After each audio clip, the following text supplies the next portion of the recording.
Við byrjum þá þessi fyrirlestur sem á að fjalla flökkustraum í landbúnaði með áherslu á áhrif hans á mjólkurkýr. Þá það ég sem Ditte, fyrir ykkur sem ég horft á þættir á RÚV nýlega, þá ég náttúrulega danska konan. Og svo höfum við með okkur byggingasérfræðing frá Danmörku sem heitir Niels Vitus Hampolt. Hann að vinna hjá Velas og síðan Valdimar Gísli Valdimarsson líka með til að svara spurningar á eftir sem eru tengt rafmagni.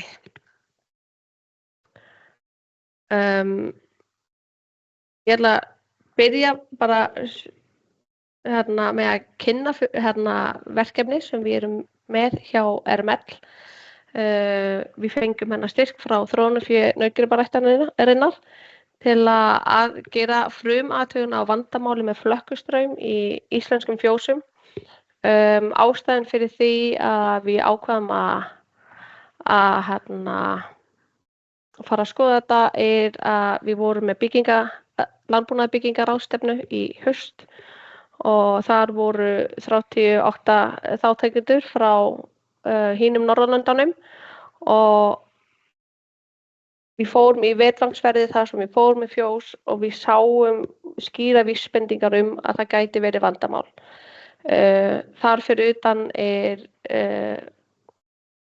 bóndi búinn að hafa samband við mig oftar en einu sinni varðandi flökkustraum því að hann lendi í miklu tjóni vegna flökkustraums í hans fjós og fannst það alveg rakið að ræða þetta aðeins betur og skoða þetta.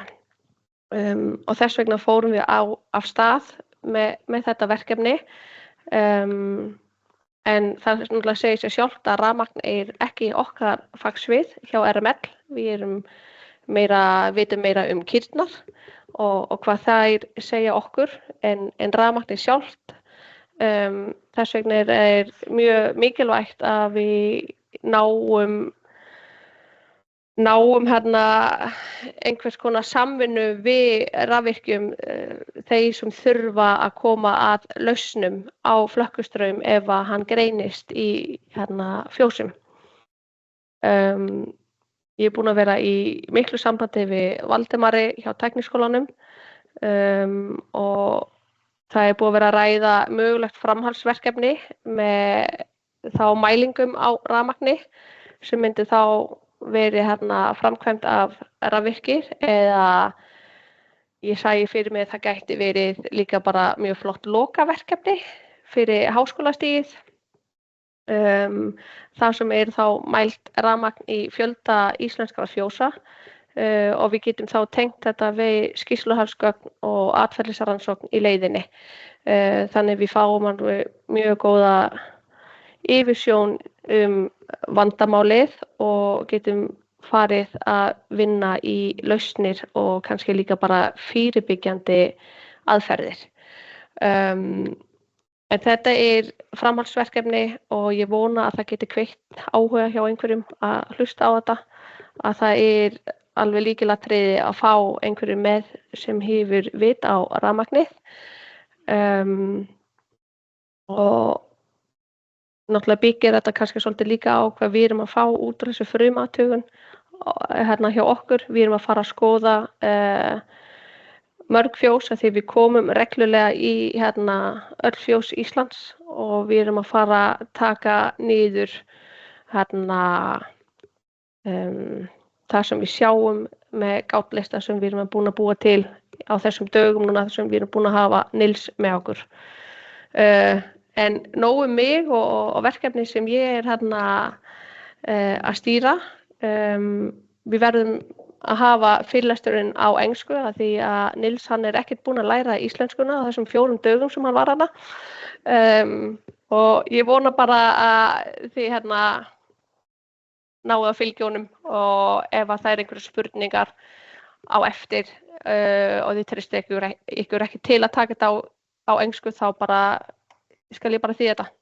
Það ekkert mál. Ef að þið viljið frekar tala dönsku þá hann danski maðurinn þannig að það allt í lagi. Þannig að ég ætla bara að gefa keppnið til Nils. Já. Yes.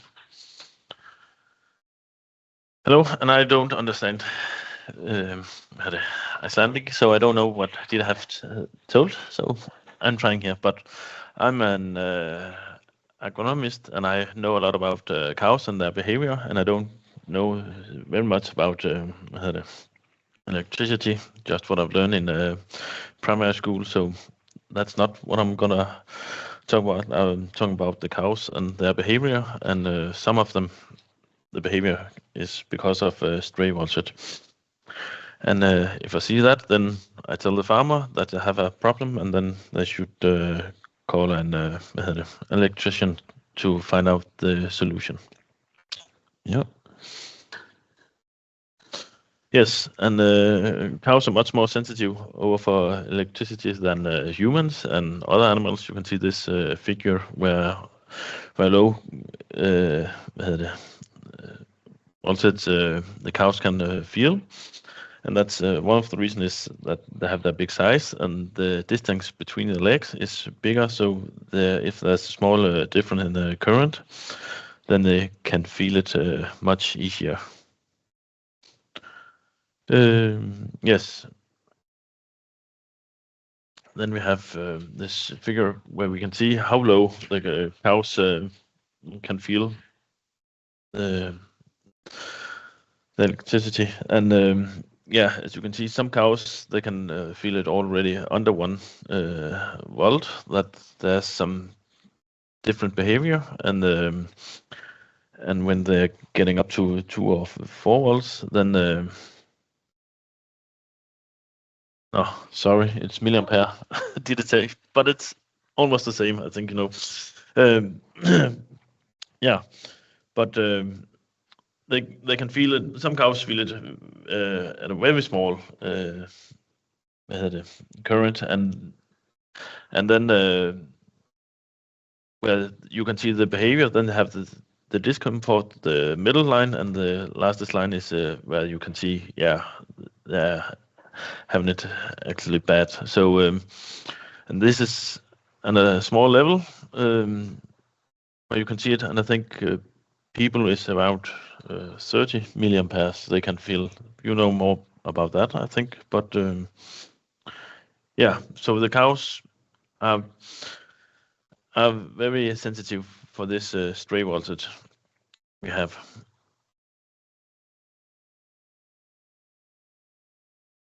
Yes. Yeah, and the cows can get stray voltage from many places. You can see if there's some contact with the water drinking place or inventory or something, then they're getting a shock of it, and you can see they're making some misbehavior. Also, because of the size, they can get it if they're standing on some surface with 2 different currents, where they can get it if they're standing on 4 legs, some surface with 2 different currents, where the 4 legs, are making the lack of insulation. So the cow feels the electricity in them. Yeah, and like I said, humans wouldn't feel the same if they're in the barn, and so because humans can feel that low voltage, and in the barns we also have boots on and so on, so we are isolated in another way. So the cow shows misbehavior much earlier than people can feel it. So we have to get some electrician out to measure it.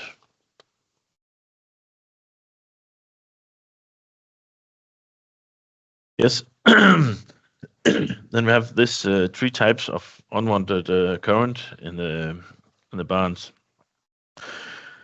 We have a stray current where the current runs through fittings and as a result of fault electricity systems, for example, when there's a fault motor or something, there can be some current in the inventory, and the cows get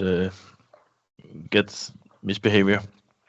Sometimes this stray voltage is very weak, as I told, and then and sometimes if it's a fault motor, it's so strong that people also can feel it, then it's more likely you would react on it. Then we have this galvanic current. It can occur when you have two different types of metal connected, typical different wires, or when you have fittings and inventory standing in the wet manure or something. It actually create a little bit of battery, and this can cause enough different in the voltage so that the cows react on it. And then we have this wandering or external current. It could it's much more difficult to find. It's something that's coming outside the farm, and it could be from the water supply or the ground, or something. Some are talking about the air if there's a big electrician wire close to it. Maybe in Denmark we have sun cellars, solar panels, and a lot of windmills, and so on. And all this different electricity can also have an effect on the farm. But in Denmark, we have that 85 to 90% of stray voltage. It's almost on the farm. It's not often it's from the external, but it happens, and then it's very difficult sometimes to find the solution.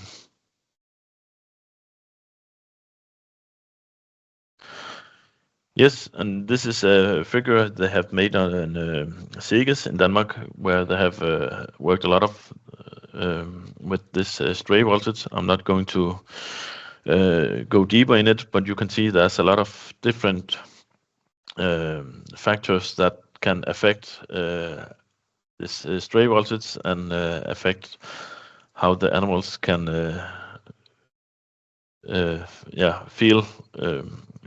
They can feel it, and there's a different place it can come from, and also different places to find the solutions.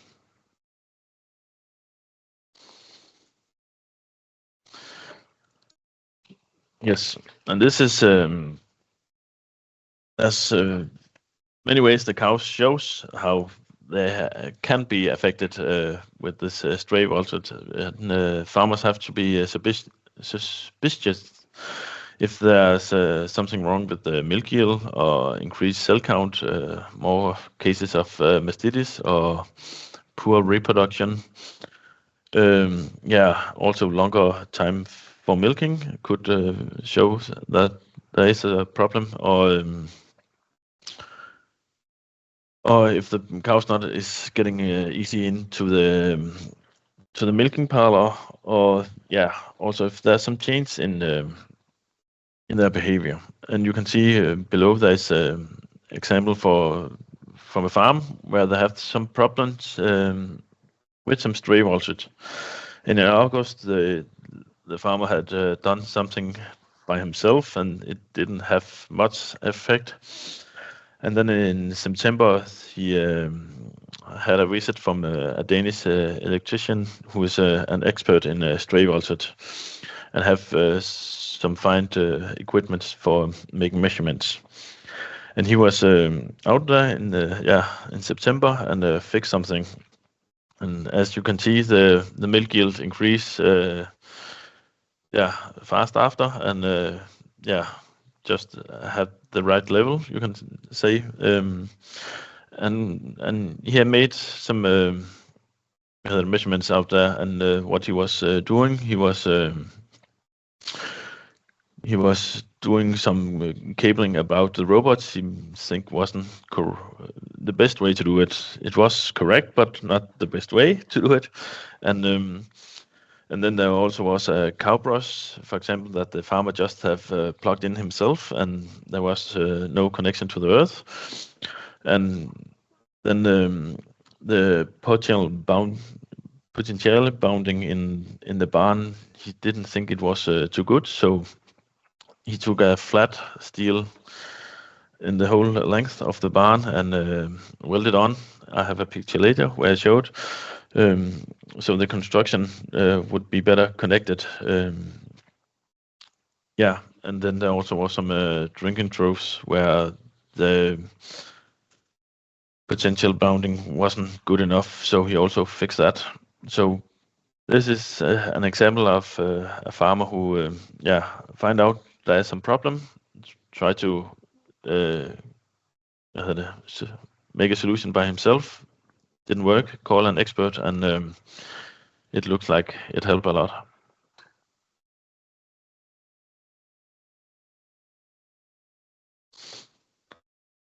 Yes, then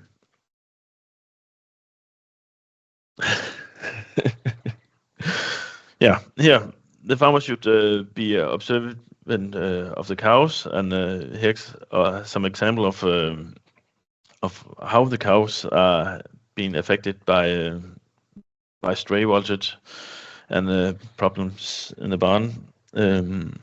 That's something that's important. If now we have shown some videos and so on. It's important to say that some of the behavior from cows, it's not just because of stray voltage, it can also be other things. So just because you see something, it's not likely that it's stray voltage. You have to see more behaviors, and if it's only one cow, then maybe you should see more cows react on the same way before you say it's stray voltage.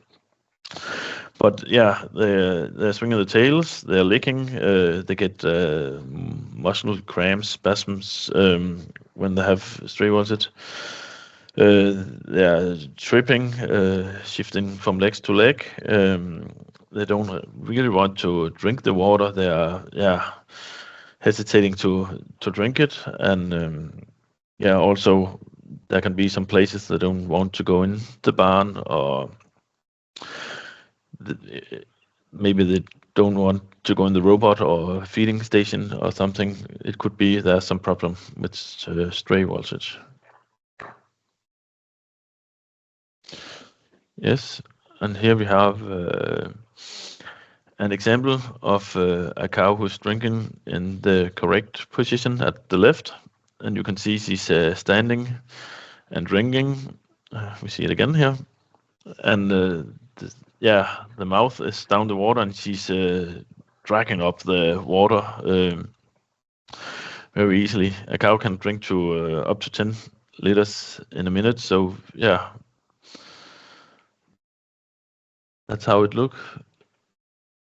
And then we have an example here of a cow where we think there's a stray voltage in the water trough. So you can see she's licking, she's licking,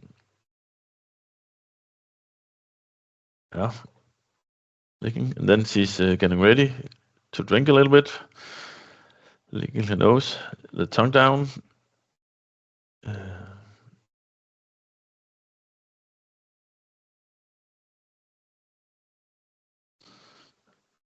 Still licking again, and now she's getting ready. And then she touches the drinking trough, and then she puts down and drink, and whoop, it didn't feel nice. And again, the ears you can see also is back, and then straight up with the head fast. That and she was standing like this for many minutes. It's not how the cow is looking when they're drinking, and up again. So I don't think she's getting to drink 20 liters in a minute by that way. So and then here we have a cow who's standing, and she's touching the inventory. She's swinging the heel, and then the ears you can see she's not very common at it. You can also see the cows between. They're not quite well at how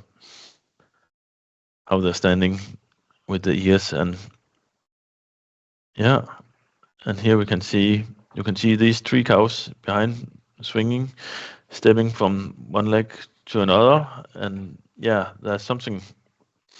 It could be a sign of there's stray vultures in the barn, and yeah, there's also some people, but we have seen this signs that it could be stray vultures, and I think the farmer should get an electrician out to make some measurements and see is everything wrong in the barn. They are working with installing the robot, so there could be something just in this period, but there are some signs for it.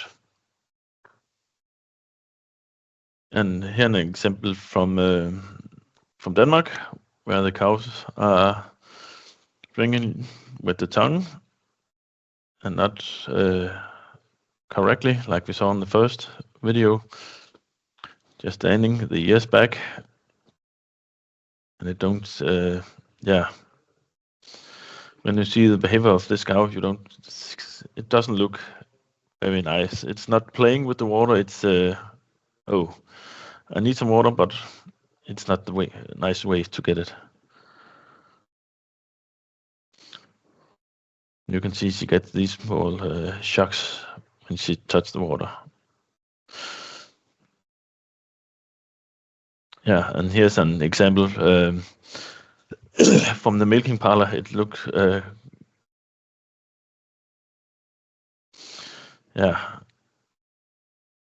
it's a heavy reaction, but it's what the farmers say sometimes when there's something wrong in the milking parlor, that the cows are. Yes, and then we also have, sometimes you can see on the picture right that that there's some area in the barns where the cows don't walk, and it's not because of the openings and the lights. It's all the time the cows don't want to go in this area, and it could typically be because of the potential connection isn't good enough in the barns down there, or there could be some sometimes it also could be some electricity from the ground or something, but they have to test everything inside air and so on. So I think it's a typical sign that you have to get an electrician out and measure some. Is there some difference, some stray voltage in the barn, and could we fix it? And maybe some better connection in the wires or something easily can make a solution, but something's wrong, and the farmer has to think about it.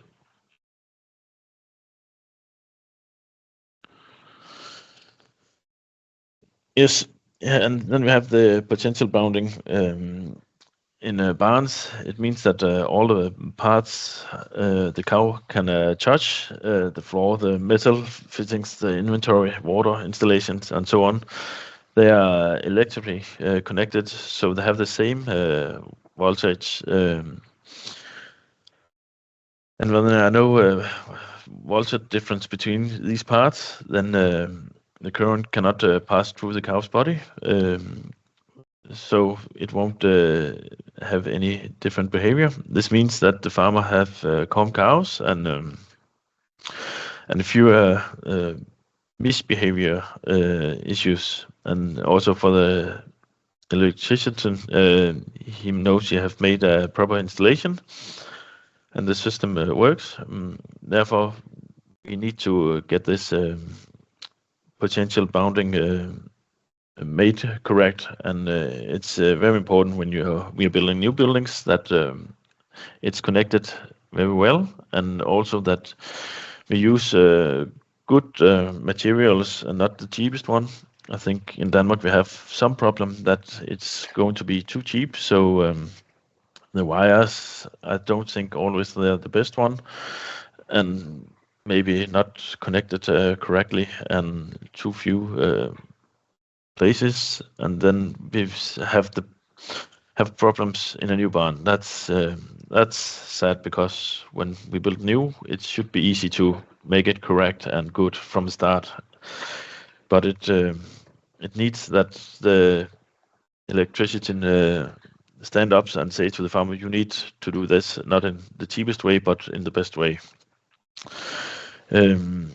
Yeah, and if we have old buildings, then yeah, if there's something wrong, then yeah, it can be fixed in the concrete, but then we have to fix it. It has to be fixed in other ways. Yeah. Yeah, and here you can see an example of how it's done good with the wire on the left side connected at many places before the concrete is made. And also on the right one, we have the inventory connected. And yeah, and also you can see there's some plastic around. That's where it's going to be connected to the manure. We try to cover the iron, so it's not that easy. It's making connection to the small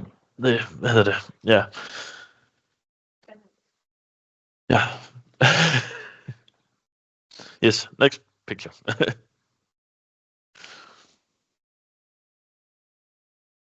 Yes, and here we have the example where I was telling about the expert had been out and make a better bounding with this flat steel in the total length of the barn, and then welded on the frame. So it's good connection, and like you saw, the milk was increasing, and it's probably a good way to do it. On the right side, we have an example of how the connection to the earth is made easy, and it's easy to find for the farmer. And if they have to disconnect it for resetting it, then it's also easy to do there, instead of every in a escape box, in a box. Yeah, and it's also easy to see that it's good connected.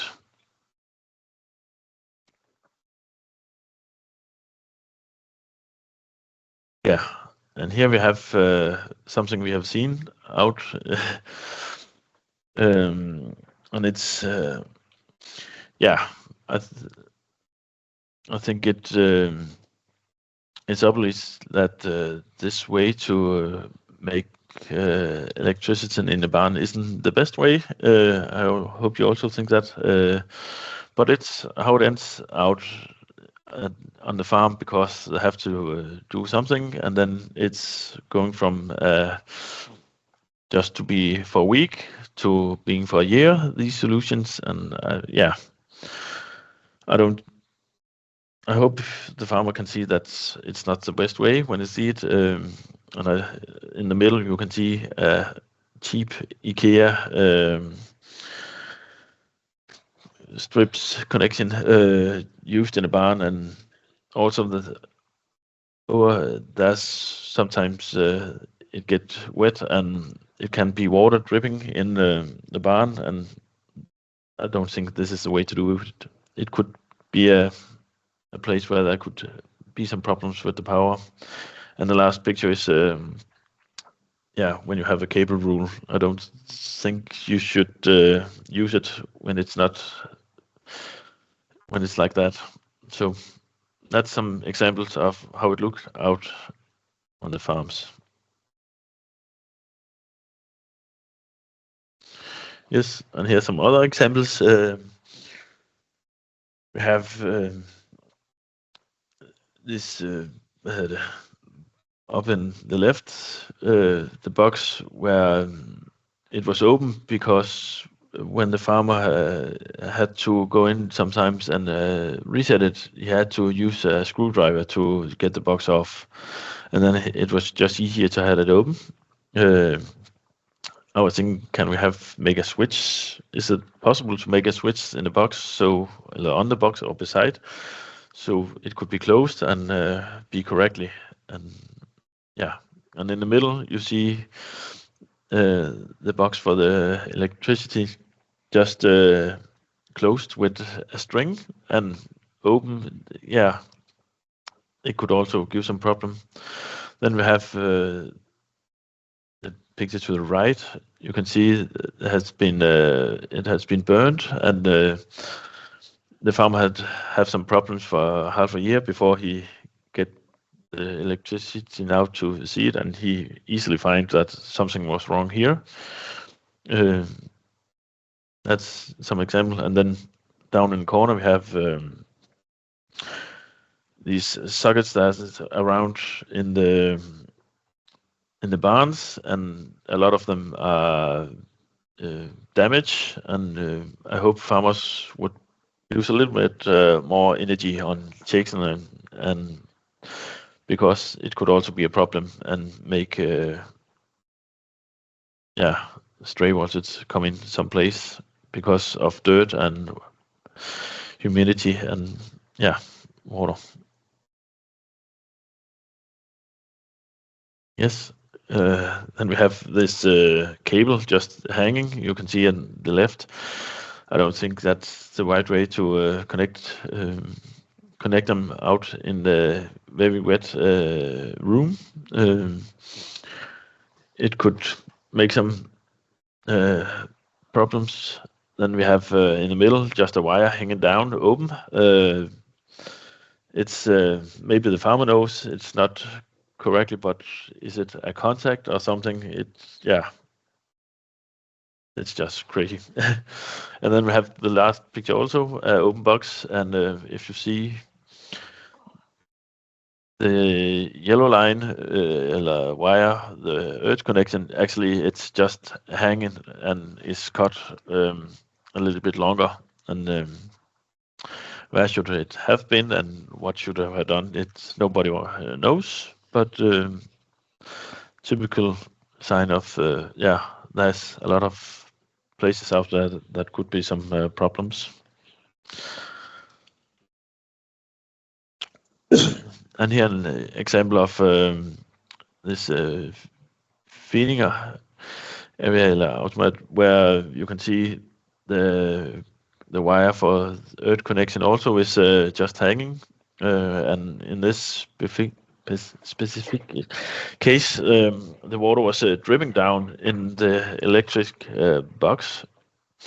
So actually, the farmer said that the motors wasn't working correctly, and next week there would come an electrician to fix it. And I hope he get it right. But that kind of stuff also is the way to get some stray voltage in the farm or in the barn, so the cows misbehave.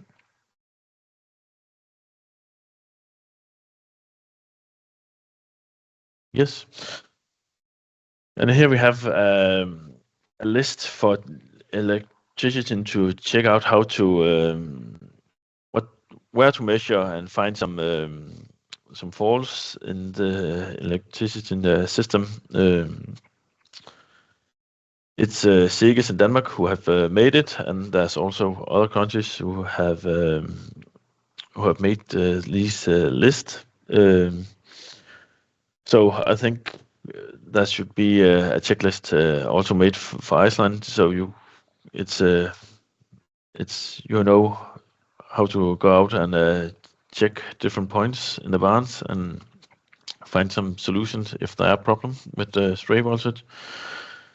And then we have shown these pictures, and we have been in some farms, and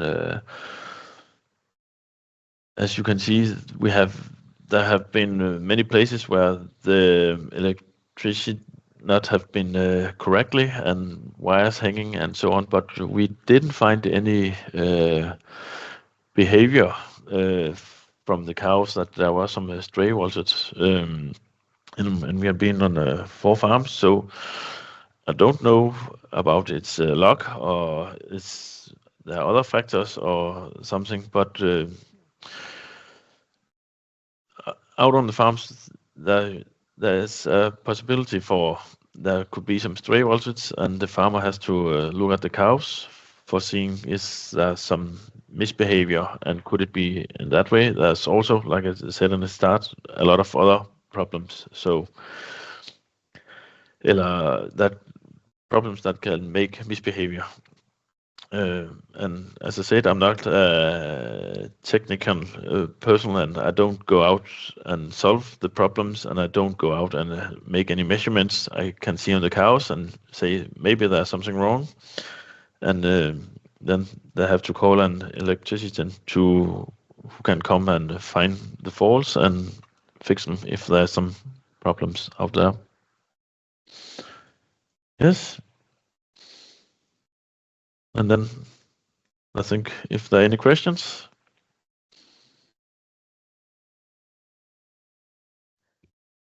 Ég kannski bara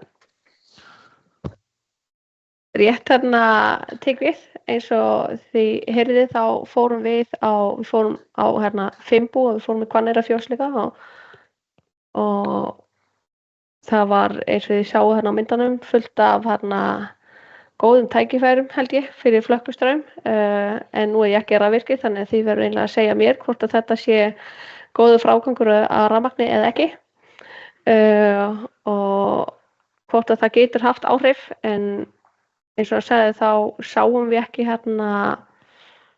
neitt á kúnum, en það var líka tekið fram að við vorum bara í ákveðin tíma, þannig að þetta er svona eitthvað sem bændur þurfa líka að fræðast enda erum við með fund núna á eftir fyrir bændur, þannig að þau geta þá gripið inn í þegar þau sjá eitthvað óeðlilegt sem ekki hægt að skýra með öðrum hætti.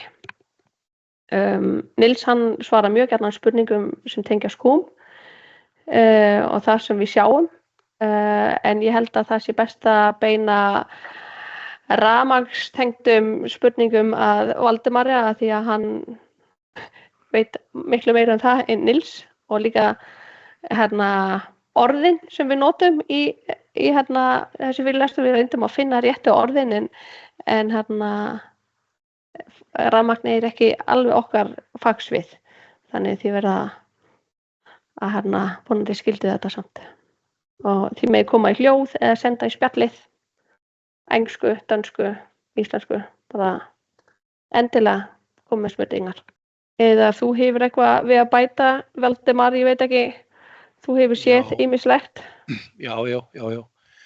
Sko, fyrst að þetta mjög áhugavert og takk fyrir bara mjög gott erindi, sko, því að þetta lýsir sko vel hvernig kýrnar bregðast við þegar eru flökkustraumar að þvælast, og það sem og getur alveg orðið vandamál, sko, bara út frá þeirri einfaldu staðreynd að í núllunarbandi og samtengi og jarðsambands og N-taugar sem kom inn í fjósið, og það geta myndast straumar, og þessi flökkustraumar, þetta rekstrar rafmagn sem þá og getur flætt út í rör og pípur, grindur og þess vegna lekið út á gólfið, og það alveg, það þarf að vera rosalega, og bændur og í raun og veru allir sem koma að dýrahaldi þurfa að vera mjög meðvitaður þetta. Þetta getur gerst og þetta þarf að skoða ef að minnsti grunur vaknar. Svo hitt, sko, það þessi frágangur á rafmagni, sko, hengjandi, fyrst tengja ekki jarðsamböndin og hengja fjöltengi hingað og þangað sem að jafnvel þau geta blotna, sko, sem náttúrulega, bersýnilega, sko, hættulegt og varasamt, sko. Falda vandamálið í þessu þessi rekstrarstraumur sem getur þvælst í jörðinni og í núllinu og geta leitað sér leiða, sko, inn í fjósið. Þetta tilheyrir svolítið því vandamáli, við erum með tengistaðal, svokallaðan TNC tengistaðal, þar sem að jörð og núll í raun og veru sami tengipunkturinn og jörðin í raun og veru leyft að taka rekstrastraum. En þar sem að dýr eru sko, þá þarf bara mjög nauðsynlegt að stoppa allan slíkan straum að hann geti yfir höfuð ferðast inn í fjósið. Og það getur verið pínu snúið sko. En það er stóra málið sko.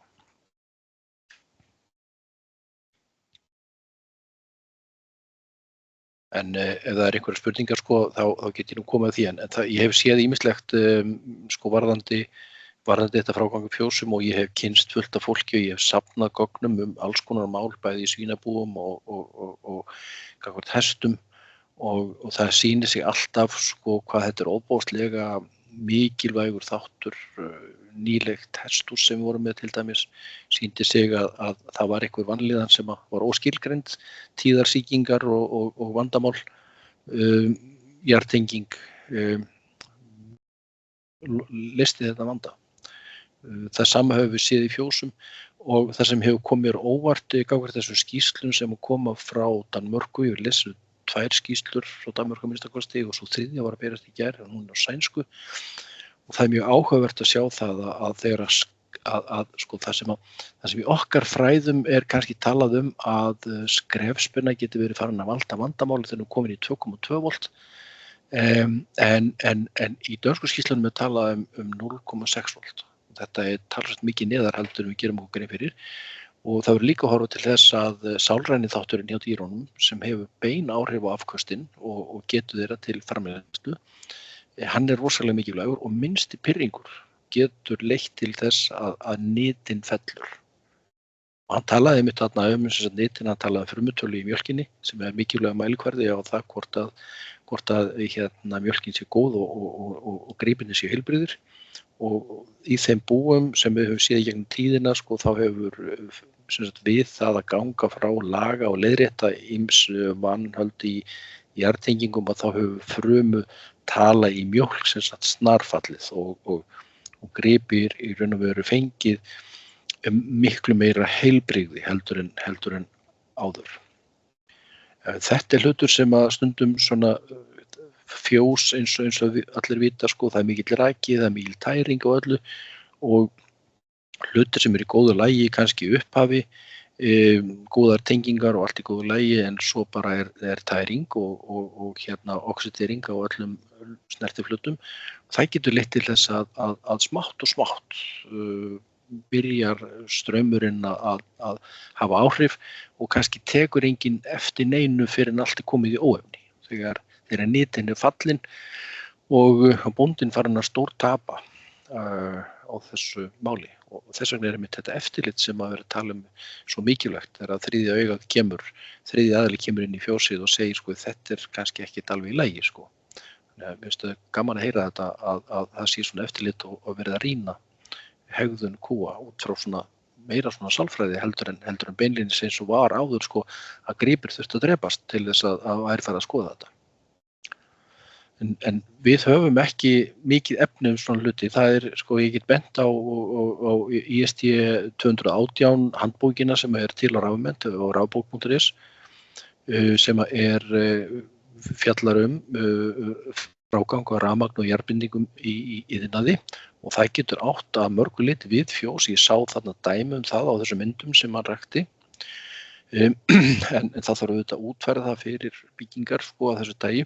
En það er hins vegar engin staðall eða eina reglugerðir, hvorki að hálfu rafstaðlaráðs eða mannvirkjastofnunar sem að tryggja að þessi hluti séu í góðu lagi. Þannig að þegar rafvirki gengur frá fjósi eftir sinni bestu vitund eða hönnuður, þá er ekki þar með sagt að það geti ekki þælst flökkustraumur út allt húsið. Og þetta er hlutur sem að er mjög mikilvægt að hafa í huga. Takk Valdimar. Ég að spyrja hérna hvernig er best að mæla þetta? Ég hugsa að það sé best að þú tekur það. Kannski bara létt. Já. Sko, í fyrsta lagi sko er mikilvægt að mæla svokallaða núllskinnu og jarðbindingar og vita hvort það sé straumur í þeim. Og minnst straumur í þeim er vísbendingum að eitthvað sé úrskeiðis. Svo skrefspennumæling dálítið mikilvæg og það til þess að gera auðvelt að framkvæma hana, en það þarf mælir sem svokallan afmælir sem getur mælt reiðspennu og jafnspennu og svo þarf einhverja 2 póla. Það er einfalt, mætti í raun og veru setja mannbrodda undir sikkur stífilið og tengja víra í mannbroddana og labba svo bara og sjá hvort og tengja það í mælinn og vita hvort að eitthvað slær til einhvers staðar. En þetta og mæla frá jörðu upp í vatnskerinn, mæla frá jörðu upp í grindurnar og það sem eru róbótar, mæla frá jörðu því að þar er vandamálið að straumur að hlaupa frá málmgrindum til jarðar og getur líka verið að hlaupa á milli fóta á kúnum. Þannig og þessu sjáið hvernig þær drukku, skýr vísbendingum það að fara straumur upp í ginið á þeim eða í varirnar eru sérstaklega viðkomar og niður til jarðar.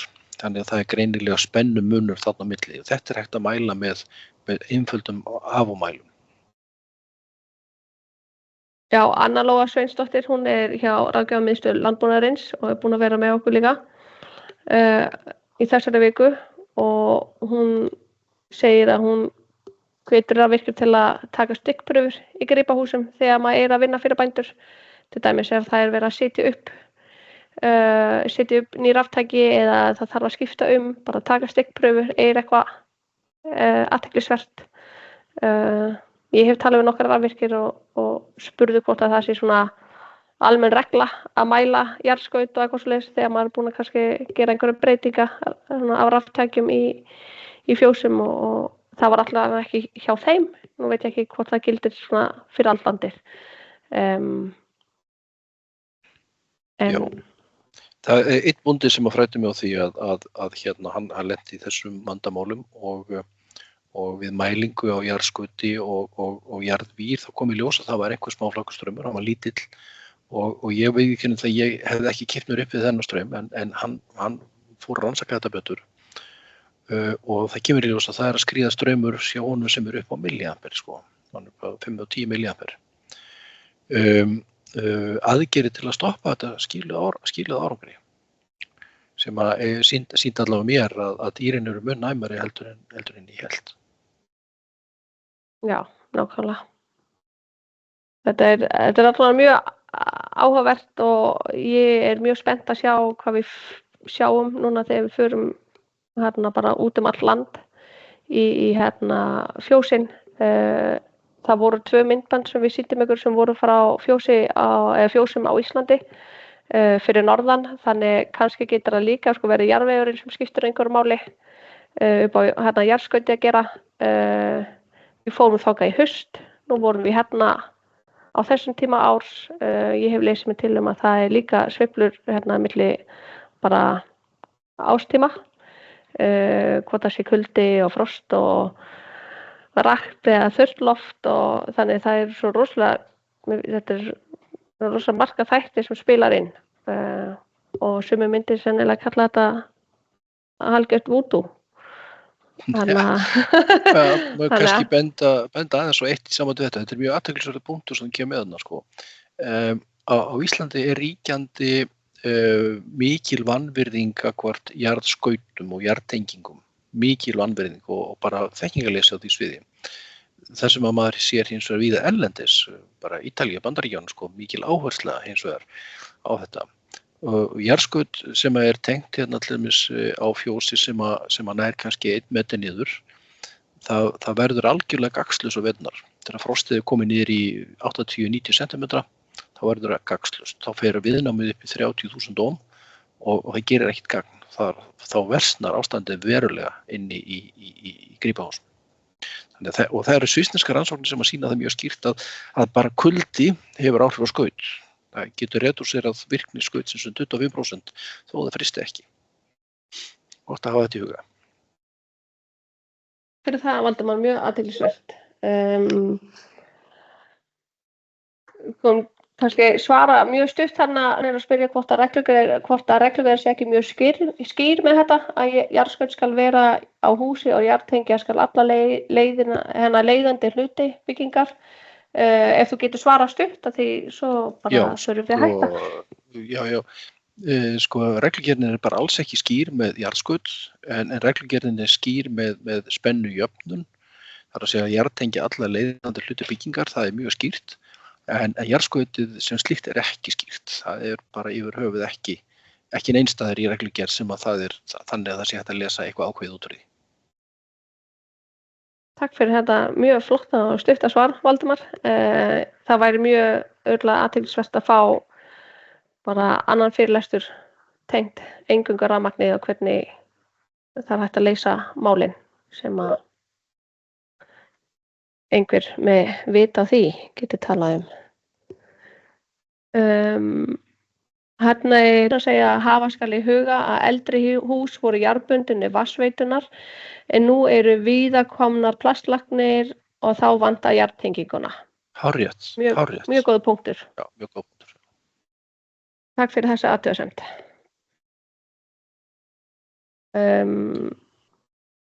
Og já, spyr hérna, ekki lausn á að færa núllband út úr byggingunum? Jú, það einmitt og það mér talað í sænskri skýrslu sem þú sendið mér hérna fyrir nokkrum dögum síðan. Ein stóra lausnin í þessu að færa núllbandið út fyrir bygginguna og taka svokallaða 5-vírakerfi inn í húsið. Þá á rekstrarstöðum ekki geta flætt húsið. Það svokallaða TNS tengistaðall.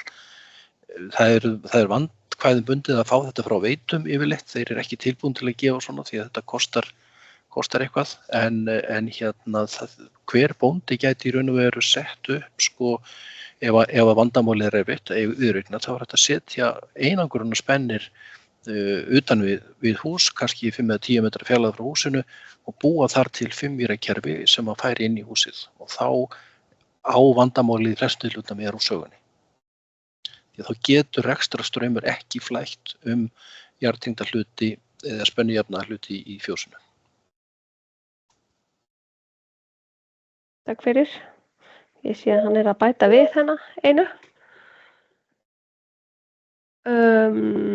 Þetta athugasemd en þá mikilvægt að veitur setja raunverulegt jarðskaut á spennustöðvar sem þeir gera ekki allstaðar og að svara hana en það hægt að setja götuskáp fyrir utan hús eða lengra frá þar sem núllsamband í Rétt, hárrétt, já. Þetta bara mjög góðir punktar. Og talandi skautin, raunverulega skaut á spennustöðum víða bara ekki í lagi og veiturnar, þar að segja eins og Rarik í þessu tilfelli treysti sér ekki til þess að gefa út til dæmis þarna í einu tilfelli í Skagafirði, treysti sér ekki til þess að gefa skýrslu það að skauti væri í lagi því að 2 mælingar sýndu ekki það sama og sem að segir okkur það sem að erum að spá í þessa hluti að skautið ekki í lagi en þeim dettur ekki í huga að laga það. Og þetta virðingarleysi við einn mikilvægasta þáttinn í rekstri rafmagns gagnvart dýrahaldi.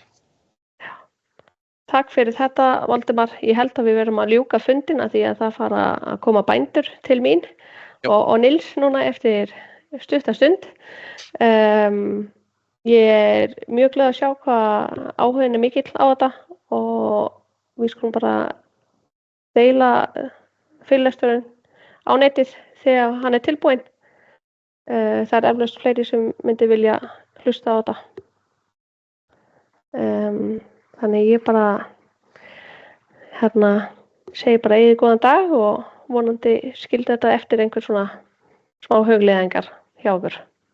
Og takk fyrir þetta framtak ykkar, að við ekki athygli á þessu, það frábært. Já, takk fyrir samvinnuna. Og ég þakka þá bara Nils fyrir erindi líka, þó svo við keyrum þetta yfir á íslensku. Bless. Bless. Bye bye.